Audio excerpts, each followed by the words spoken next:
저희는 수요일 날 하나님을 경험하는 삶에 대해서 배우고 있어요. 제가 하나님을 아는 것에 대해서 예전에도 많이 얘기했기 때문에 이제 좀 어느 정도 아실 거예요. 여기서 하나님을 안다는 것은 하나님은 이러이러한 분이다더라고 정보로 아는 게 아니고요. 그분이 인격적으로 경험적으로 아는 거예요. 제가 자주 손흥민 얘기하잖아요. 손흥민 아세요? 하면 얘 다 알아요. 근데 손흥민은 우리를 몰라요. 그건 아는 거 아니에요. 성경에서 말하는 아는 것이라는 것은요, 그런 거예요. 나도 손흥민을 알고 손흥민도 나를 알아야 그게 아는 거예요. 내가 하나님을 알고 하나님도 나를 안다. 근데 우리는 하나님 날 아실 거야 라는 이론을 여기다 넣어놓고 내가 하나님 안다고 생각해. 하나님 우리 아시죠? 맞아요. 근데 그 아시는 하나님을 경험하셔야 된다고요. 이거는 뭐 방언받고 예언 기도하고 은사 받으라는 얘기가 아니에요. 실제로 여러분 삶 속에서 하나님을 경험하셔야 된다는 거예요. 하나님과 함께하는 삶, 그 경험을 통해서 그 경험 속에서 하나님이 자신을 알리세요. 계시하시죠. 그것을 통해서 우리는 더 가깝게 하나님을 알게 되는 거예요. 그래서 여러분 신앙 연수가 더해지면요, 하나님 아는 깊이가 엄청 깊어야 돼요. 말로 하는 게 아니고 야 하나님이 나 옛날에 이랬어 이런 거 말고 그 사람 만나면요, 그 사람 안에 깊은 그 무언가가요 밀려오는 거예요. 오늘날 교회 안에 이런 성령의 역사를 따라 산 사람이 없으니까 그걸 서로 못 느끼는 거예요. 서로 못 느끼는 거죠. 오늘날 교회에서는 말빨이 많거나 헌금을 많이 하거나 많은 사람한테 명망이 높으면 좋은 사람이 돼요. 그것도 필요하죠. 그런데 교회는 그게 전부가 아니에요. 그건 세상에서도 다 그래요. 하나님을 안다는 것은요, 능력이죠. 그 사람을 만나고 그 사람하고 함께 있어 보면 그 사람 안에 있는 무언가를 볼 수 있어야 된다는 거죠. 그게 하나님을 알게 된 사람들에게 나타난 열매예요. 여러분 하나님 아는 것은요, 경험적으로 아는 거예요. 하나님을 아는 것은 이런 겁니다. 오직 하나님이 자신을 우리에게, 당신에게 알려주심을 통해 경험하게 되는 거예요. 내가 알고 싶어요, 내가 알고 싶어요 해서 알게 되는 건 아니에요. 그분이 우리에게 알리셔야 돼요. 자신을 드러내셔야 돼요. 우리에게 자신을 알려주시는 그 하나님 속에서 우리는 경험적으로 하나님이 이런 분이라는 것을 알게 되는 거죠. 오늘 출애굽기 3장 이야기가 나오는데요, 모세는 왕자로 살다가 살인하고 40년 동안 목자로 살았어요. 과거에 왕자였던 건 다 잊어버렸어요. 40세 때 그렇게 하고 나와서 80세니까 이제 이 사람 그냥 목자예요. 그것도 이방인 목자, 자기 땅도 아니고 자기 부모님도 없고 그냥 처갓집에서 더부살이하는 목자로 40년을 산 거잖아요. 그런 모세에게 하나님이 나타나셨는데 되게 기이한 현상을 봤죠. 어떤 나무에 불이 붙었는데 걔가 안 타는 거예요. 그러니까 우리가 인생을 살다 보면 여러분 주변에서 일어나는 일들 있잖아요. 그냥 일상으로 보지 마시고 잘 보실 필요가 있어요. 그렇다고 뭐 작은 일 하나에 집착하라는 게 아니고 내 삶에 어떤 일이 벌어져요? 그러면 하나님 저걸 통해서 무슨 일을 하고 계시지? 하나님한테 물어보는 거예요. 그리고 그것을 한번 주목해 보는 거예요. 집착하라는 게 아니고. 모세는요, 자기 경험을 뛰어넘는 불에 타지 않는 나무, 불이 붙었는데 그 나무를 봤어요. 그게 뭘까? 관심을 가졌죠. 그 관심 속에서 하나님의 목소리가 들려왔어요. 모세야, 모세야. 신기한 일이죠. 하나님이 부르는 걸 들었단 말이죠. 그래서 모세가 반응합니다. 제가 여기 있습니다. 그분이 부르셔가지고 그분과 옥신각신해서 하다가 그분이 모세를 통해서 하시고 싶은 일을 막 알리시는 거죠. 그러면서 자기가 해야 될 일이 이제 저기 이집트에 사는 이스라엘 자손에게 가는 거라면 그 사람들도 저한테 물어볼 텐데 하나님 당신 누구예요? 이거는 이스라엘 사람들이 물어볼 궁금증이기도 하고요. 지금 모세는 그 하나님이 누군지 궁금해요. 하나님 어떤 하나님이에요? 하나님 이름 뭐라고 해야 돼요? 하나님 이름 좀 가르쳐 주세요. 여러분 이름이란 건 정체성이잖아요.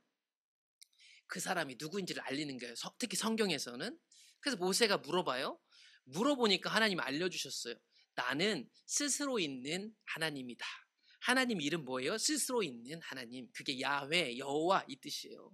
그래서 이스라엘 사람들한테도 너 가서 스스로 있는 자가 나를 너에게 보내셨다고 전해라. 하나님이요, 자신을 알리셨어요. 계시하셨어요. 그러니까 하나님은요, 자기를 알리시고 싶은 분이에요. 자기를 보여주고 싶고, 심지어 이제 이건 구약시대 때고 그 주님이 우리 안에 사신다면서요. 그럼 얼마나 자신을 알리고 싶겠어요? 여러분 옆에 부부가 같이 살고 자녀가 같이 살면요, 얼마나 자기를 드러내요? 얼마나 자기를 드러내면서 우리 열받게 해요? 똑같아요. 하나님 열받게 한다는 게 아니고 하나님이 우리 안에 사신다면 하나님은 끊임없이 자신의 의견을 피력하실 거 아니에요. 내가 화났을 때 하나님 뭐라고 하세요? 내가 큰 문제가 있어서 벌벌 떨 때 하나님 뭐라고 하시던가. 여러분 그게 신앙인의 자세 아니에요? 근데 우리는 그 하나님이 내 안에 있다는 걸 머리로는 아는데 그분을 만나려고 하지 않아요. 그분의 의견을 들어야 된다니까요. 안 들리셔서 그래요? 잘 들어보세요. 안 들릴 리가 없어요. 매번 듣지 못해도 그분의 마음을 모를 수가 없어요. 회심한 성도들은 성경에 나오는 하나님의 사람들 누구나 다 그랬어요, 여러분. 그런데 심지어 그분이 우리 안에 성령으로 사신다면 그분을 모를래야 모를 수가 없단 말이에요. 더 이상 아는 척, 잘 듣는 척 하지 말고 그냥 하나님 앞에 엎드리세요. 다른 사람 앞에 나 잘 듣고 잘 따라가는 척 하지 말고요. 우리 안에 계신 주님께 한번 주목하셔서 기다려 보세요. 그렇게 신앙생활 하면요. 교회 와서요. 다른 게 잘 안 보여요. 나를 열받게 하는 사람 잘 안 보이고 저 사람 하는 말이 오해가 잘 안 돼. 왜냐면 내 안에 말씀하시는 주님의 목소리 오늘 꼭 듣고 싶거든. 세상에 살 때도 말씀하시지만 예배에서 굳이 찬양이 기네 안 기네 찬송가네 CCM이네 이게 안 들어와요. 왜냐면 내 안에 말씀하시는 주님 앞에 주목하는 것도요 잘 안 돼요. 그러니까 오늘날 우리 신앙을 회복하시려면 먼저 그 자신 알리신 하나님 앞에 한번 엎드리고 기다려 보세요. 그분이 말씀하실 거예요.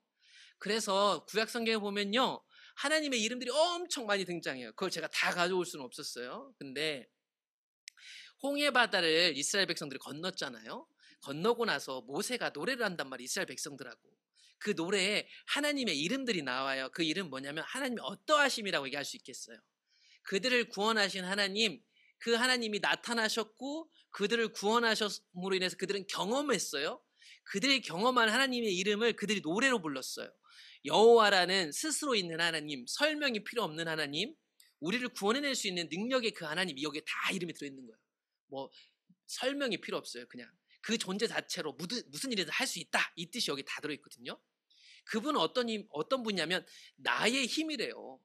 그러니까 그 하나님을 경험해서 이스라엘과 모세는 여호와는 나의 힘이라는 이름을 붙일 수 있었던 거예요. 그분은 나의 노래이세요. 나의 구원 그 자체세요. 그러니까 이집트에 나왔다 끝난 게 아니라 그분 자체가 나를 늘 구원하시는 구원 그 자체. 그는 나의 하나님, 저기 모세 하나님, 뭐 또 다른 믿음 좋은 저 권사님 하나님 아니고 나의 하나님이에요. 여러분의 하나님은 어떤 하나님이에요? 나의 힘이에요? 노래예요? 구원이에요? 그 하나님 그분 자신이 있잖아요. 여러분의 하나님이 되셔야 됩니다. 그게 안 되면 제가 자주 말씀드려요. 교회 안에서 자꾸 다른 사람이나 종교 활동으로 나도 그런 하나님 믿어라는 거 인정받으려고 그래 자꾸. 하나님 그분 자신으로 만족하는 사람은 사람을 살리고 새로운 일을 만들어낼 수 있어요. 계속해서 모세는 얘기해요. 그 여호와 하나님은 용사이십니다. 여호와는 그의 이름이 맞으시다. 하나님의 이름이 모세를 통해 계시됐고 이스라엘 백성들로 계시됐죠. 여호와, 설명이 필요 없는 하나님, 전능하신 그 하나님이 우리를 위해서 싸워주시는 용사이시다. 그래서 파라오의 군대가 얼마나 센지를 430년 사니까 알죠. 저건 아무도 못 이겨요. 근데 하나님은 이겨요. 이걸 경험적으로 아는 거예요. 그래서 여호와 스스로 있는 하나님 뜻이 아니고요. 스스로 계신 하나님, 무엇이든지 할 수 있는 하나님을 그들은 경험적으로 알게 되었으니 노래할 수 있는 거예요. 그 대단한 것을 하나님이 이 홍해 바다에 가두어 버렸다. 그 하나님의 이름, 그 하나님을 아셔야 됩니다. 창세기 17장에 가보면요. 가나안 땅으로 하나님이 아브람을 초청하셨죠. 고향 친척 아버지 집을 떠났어요. 여러분 고향 친척 아버지 집은요. 내가 익숙한 거고 자기 소견 아래 갇혀있는 아주 나에게 필요한 거예요. 나의 전부 같은 거죠. 거기서 나오라고 한 거예요. 우리는 날마다 하나님이 인도하실 때요. 내 경력과 경험으로 쌓여진 자기 소견이 있거든요. 그게 내 고향 친척 아버지 집이에요. 그것으로부터 떠나오기를 원하세요. 그거에서 떠나오지 않으면 결코 볼 수 없는 하나님이 있어요. 그래서 제가 가끔 얘기하잖아요. 여러분 고집을 꺾으셔야 됩니다. 그게 뭐냐면 그동안 내가 해왔던 신앙 연수, 내가 갖고 있는 직분, 내가 해왔던 경험. 왜냐하면 하나님은 항상 그것보다 더 크시잖아요. 그쵸? 근데 잘 생각해 보세요. 하나님 이렇게 큰데 내가 경험한 요만큼이 하나님일 거야라고 생각하면서 다른 사람한테 말하고 그것에 대해서 다 아는 것처럼 얘기하는 거예요. 그러니까 이 크신 하나님의 능력이 안 나타나. 항상 과거에 머물러 있는 신앙을 하는 거예요. 제가 말했잖아요. 이런 하나님과 지금까지 동행하면요, 신앙이 되게 깊다니까요. 뭐 열정이 넘친다는 게 아니고 그 할머니, 할아버지들 만나보면 그분들의 삶을 보면요, 거기서 느껴지는 하나님의 엄청난 생명력이 있어야 되는 거예요. 원래. 가나안 땅에 온 20년 넘은 아브라함에게요, 하나님이 자기를 알리셨어요. 99세 때니까 75세, 76세 이때니까 벌써 20년이 넘은 거죠. 그런 하나님이 아브라함한테 나타나서 나는 전능한 하나님이다. 뭐냐면 나는 무슨 일인지 할 수 있어 라고 하면서 뭐라고 하냐면 너를 크게 번성하게 할 거야. 근데 어때요? 아직 아들이 없어요. 이스마엘이 있는데 이스마엘 아니라고 하시면서 이삭 안 태어났을 때예요. 그러니까 나는 무엇이든지 할 수 있는 하나님이란다. 아브라함아, 너 아들 낳고 있잖아. 숫자 많아질 거야. 그 얘기가 17장에 나와요. 그러니까 하나님은 아브라함에게 내가 전능한 하나님이라는 것을 알리시고 계시하고 또한 이삭을 주심으로 경험시켜 주시죠. 그래서 이 아들을 얻게 됐고요. 이 아들을 또 창세기 22장에 가보면 이게 어떤 아들인데 나에게도 귀할 뿐만 아니라 하나님이 약속 이루려고 준 이삭이를 바치라는 거죠. 말도 안 되는 일이죠. 근데 말도 안 되는 일인데 아브라함이 거기서 순종하죠. 그리고 나서 그 땅 이름을 아브라함이 줘요. 그러니까 그 땅의 이름을 줬는데 그 땅 이름에 하나님 이름이 들어가요. 그러니까 이거는 아브라함이 그 모리아산 이삭 바친 그곳을 가리키는 이름을 지은 거긴 하지만 여기에는 하나님의 이름이 드러나는데 바로 여호와 이레다. 이레라는 뜻이 뭐냐면 준비하시는 하나님 이런 뜻이 있잖아요. 설명이 필요 없고 전능하신 하나님이 준비하시더라. 그리고 이 산에서 아마 하나님의 일이 준비될 거야 라는 것을 아브라함은 알았고 결국 이 산에서 솔로몬 성전이 지어지고 나중에는 결국 예수님이 십자가에 못 박히시죠. 말도 안 되는 일이죠. 그런데 아브라함은 이런 하나님의 이름을 알게 되었어요. 경험적으로. 모세가 출애굽하고 이제 다 된 줄 알았지만 아니요. 가나안 땅까지 가는 길이 험난했죠. 출애굽기 17장에 가보면 그들을 공격해오는 아말렉이 있었어요. 그 당시에 이 사람들은 가나안 땅에 배 밖으로 나온 사람. 왜냐면 이집트를 저 이스라엘의 하나님이라는 여호와가 물리쳤다. 이게 소문이 쫙 퍼졌는데 그런 거 아무리 들어도 겁없는 사람들 있잖아요. 이 아말렉 족속이 하나님을 대항하는 거예요. 이스라엘에게 대항하는 것. 근데 싸움이 났잖아요. 싸움이 났을 때 모세가 여호수아에게 나가서 싸우라고 하고 자기는 이렇게 손을 들고 있어가지고 싸움에서 이기죠. 말도 안 되는 거예요. 왜냐하면 이 사람들 이집트에서 노예였던 사람이잖아요. 전 군인이 아니라고. 근데 군인이 아닌데 하나님이 이스라엘 백성들을 군인으로 불러요. 여러분 군인 아니잖아요. 그쵸? 근데 이 땅에 하나님이 우리를 보실 때는요. 하나님의 군대라는 거 아세요? 그래서 우리는 세상에서요. 싸워 이기는 사람들이에요. 세상에서 싸워 이기라고 부름받은 사람들이란 말이에요. 모세와 이스라엘 백성들은요. 자기들은 싸움도 못하는 사람들인데 이 아말렉으로부터 공격을 당했는데도 불구하고 결국 승리를 맛봤어요. 그리고 나서 거기서 제단을 쌓고 하나님 앞에 예배를 드렸던 것 같아요. 제사를. 그러면서 그 제단 이름을 여호와 니시라고 했대요. 여기도 하나님 이름이 들어가네요. 여호와라는 하나님의 이름이 들어가는데 승리를 주신 하나님, 우리를 위해서 싸우시는 하나님이라는 것을 이스라엘 백성들이 알게 되었어요. 여러분 이런 것들은 구약성이 진짜 많습니다. 여러분의 하나님은 어떠세요? 싸워서 이기게 해주시던가요? 견딜 수 없는데 견디다 못해 쓰러져 기도하는 우리 기도에 들어주시던가요? 어떠세요? 여러분 이걸 경험하고 그런 하나님하고 사는 게 신앙생활이지 교회 생활이 신앙생활이 아닙니다.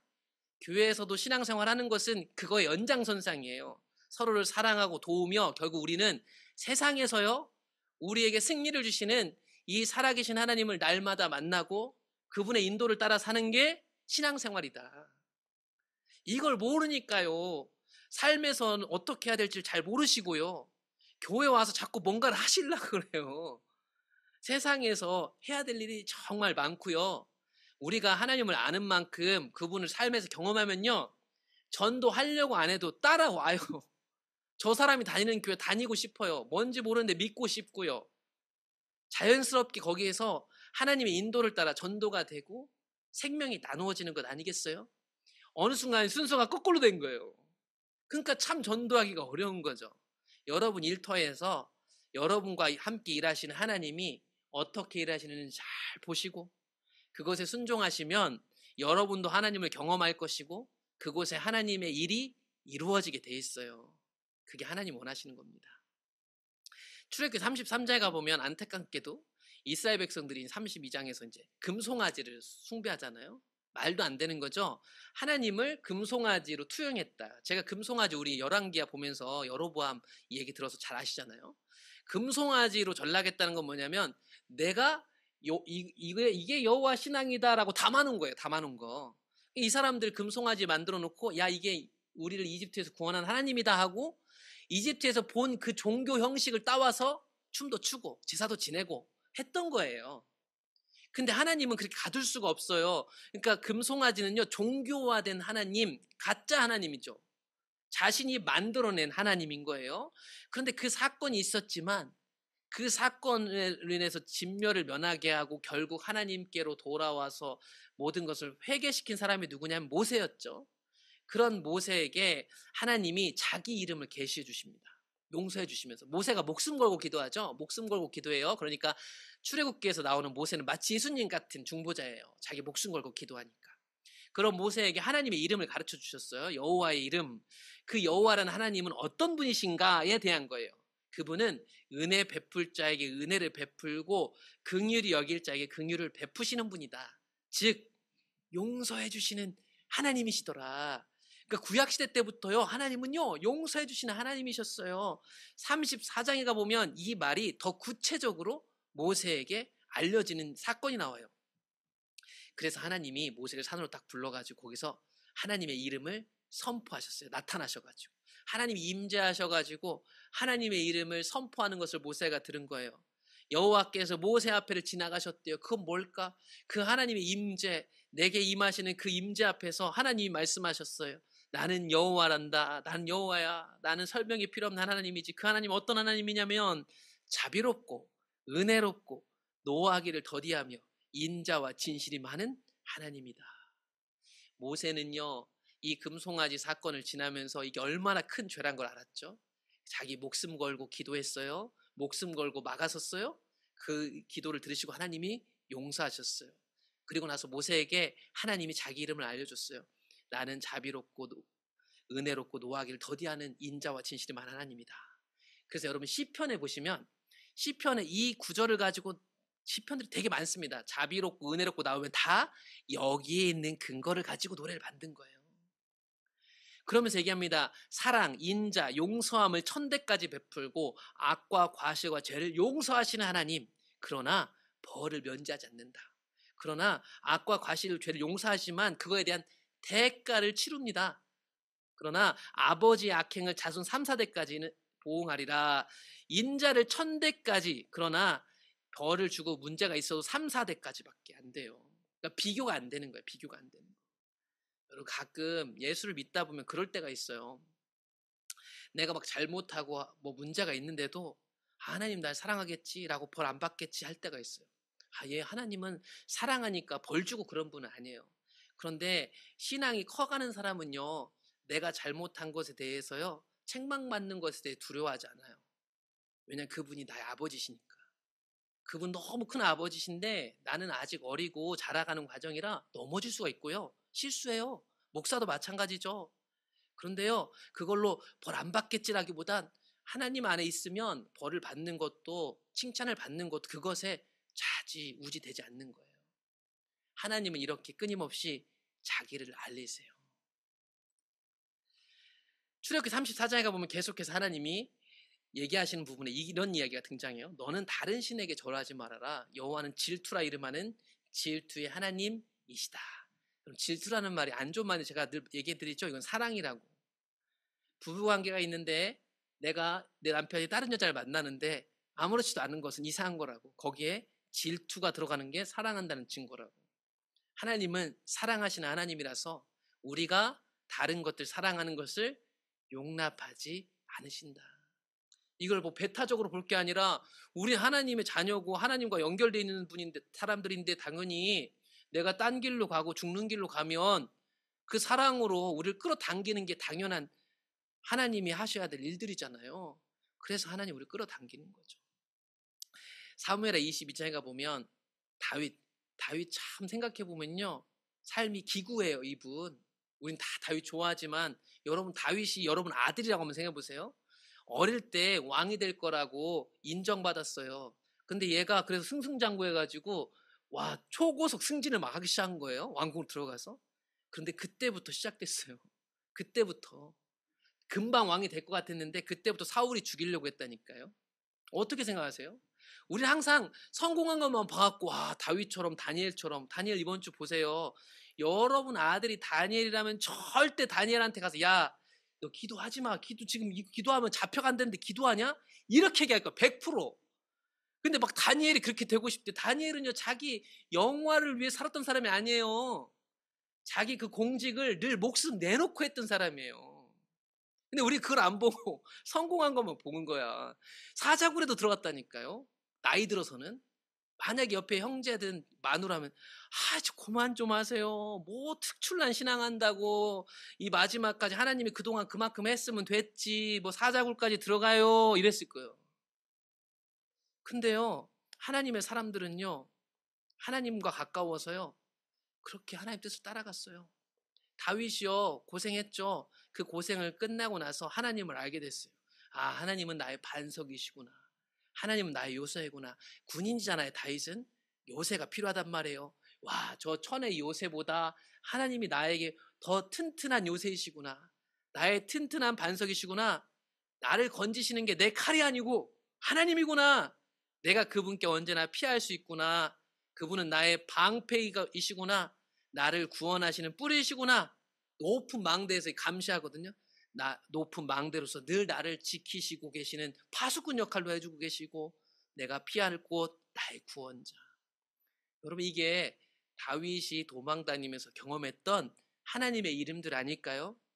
여러분 그동안 어떤 하나님을 아셨고 지금은 어떤 하나님이세요? 이런 고백들이 우리에게 되고 있는지 날마다 질문해 볼 필요가 있어요. 하나님 우리에게 끊임없이 말씀하시고 표현하시고 우리 가정에서 일하고 있고 우리 삶 속에서 일하고 계시잖아요. 그분이 뭐라고 하시는지 듣고 그분이 알려주시는 만큼 우리는 하나님을 알 수 있게 돼요. 그러므로 하나님이 우리에게 계시하시고 그 계시하심 속에서 우리가 하나님을 경험하는 만큼 우리는 하나님을 알게 되는 거예요. 이걸 모르면 하나님을 아는 척만 하는 거예요. 아는 척. 그럼 저도 잘 몰라요. 지금도 계속 알아가는 중이니까 제가 다 알아서 하는 게 아니고 아는 척만 하는 게 교회에 너무 많아요. 그러니까 교회 생활이 너무 힘들어요. 사회생활하는 것처럼. 하나님을 아는 사람들이 최소한 많이 50% 이상은 돼야 교회를 하고 교회를 움직여 나갈 때요. 거기에 우리가 상상도 할 수 없는 하나님의 일들이 이루어지는 거예요. 그러니까 지금은 우리가 어떤 일들을 지금 잘하고 계시는데 일을 열심히 하는 거 하지 말라는 거 아니에요. 오해하지 마세요. 그 일들을 하면서도 하나님이 어떻게 일하고 계시지? 우리 위원회에 뭘 하셨으면 좋겠을까? 우리 교회에 하나님이 뭘 원하실까를 하나님께 물어보세요. 이걸 자꾸 머리 쓰지 마시고 사람들 모아놓고 뭐 했으면 좋겠어요. 이것도 물어보지만 이런 것과 함께 하나님께 물으셔야 된다. 내내 모이는 사람들 다 자기가 가까운 사람들만 모여가지고 맨날 얘기해봤자 그냥 이 사람들이 원하는 게 나오는 거예요. 하나님이 원하시는 게 나오는 게 아니고. 그래서 최소한 중직들은요. 하나님을 경험하는 사람들이 중직이 돼야 돼. 혹여라도 내가 중직이 이미 됐는데 하나님을 경험하지도 못하고 모르면 조용히 기도 많이 하시고 하나님이 주시는 일들 열심히 하시고 이것부터 우선순위 하셔야 된다니까. 우선순위. 이것 교회 안에 안 그런 척 하는 사람들이 많지만 이런 목사들도 이런 사람 많아요. 제가 다른 목사 욕하는 게 아니라 뒤늦게 회심하고 이렇게 얘기하는 사람 많아요. 제가 그런 목사님들 알아요. 그 목사님들 얘기했어요. 자기는 목사가 되고 저보다 나이도 많으신데 회심하기 전까지 이런 하나님 몰랐대요. 그런데도 목회를 하고 만족을 했다는 거예요. 그게 정말 무섭다는 거예요. 마찬가지 교회 안에 있는 직분자들 저를 포함해서 하나님을 모르는데 하나님을 아는 척하면서 신앙생활하는 게 얼마나 힘들어요. 교회라는 게 얼마나 힘드냐고요. 이제 그렇게 하지 말고 우리 같이 하나님을 경험하며 같이 하나님을 알아가면서 하자고요. 여러분, 하나님 우리 가운데 일하고 계십니다. 이걸 보셔야 돼요. 이걸 못 보면 내가 하나님 하고 있는 일을 내가 막 방해를 하면서 하고 있을 수도 있고, 때로는 몰라서 엉뚱한 일을 하고 있을 수도 있고, 우리가 그렇더라고요. 그러니까 우리 가운데 하나님이 하나님 일을 하고 계실 거 아니에요? 그분을 주목하셔야 돼요. 내가 이렇게 하면 좋아하시겠지 이제 내려놓으시고, 하나님이 우리 가운데 어떤 일을 하고 계신가 주목하고 계시면 하나님이 자신을 보여주실 거예요. 나는 이런 하나님이고 나는 지금 이런 일들을 하고 있어 라고 우리 마음에 알려주실 거예요. 그 알리심으로 인해서 우리는 하나님을 경험적으로 알게 되는 거예요. 하나님 우리 가운데서 일하고 계세요. 그 하나님의 목소리를 따라 사시면 되는 거예요. 그래서 정리하면 하나님과의 경험을 통해서 하나님이 자신을 계시하심에 따라서 우리는 하나님을 더 친밀하게 알게 됩니다. 하나님을 아는 것은 오직 하나님이 내게 자신을 계시하시는 경험을 통해서만 이루어질 수 있어요. 그러니까 이게 하나님께 있는 거죠. 절대적 주권이. 우리가 막 알게 해주세요, 알게 해주세요 해서 아는 것도 아니고, 그러나 어떤 자세는 필요하겠죠. 하나님을 알고 싶은 마음 자세 말이에요. 하나님이 나의 경험을 통해서 자신을 계시하실 때 나는 하나님을 보다 친밀하게 느낄 수 있습니다. 이 신앙들이 날로 더 회복되졌으면 좋겠고, 하나님을 알고 사랑하는 것은 그 어떤 거하고도 바꿀 수가 없는 거잖아요. 그 사랑 안에서 회복이 일어나시고 여러분 삶의 문제들과 어려움들을 넉넉히 이기게 하시는 그 하나님의 이름들이 남은 한 주 동안에 더 선명하게 새겨지기를 축복합니다.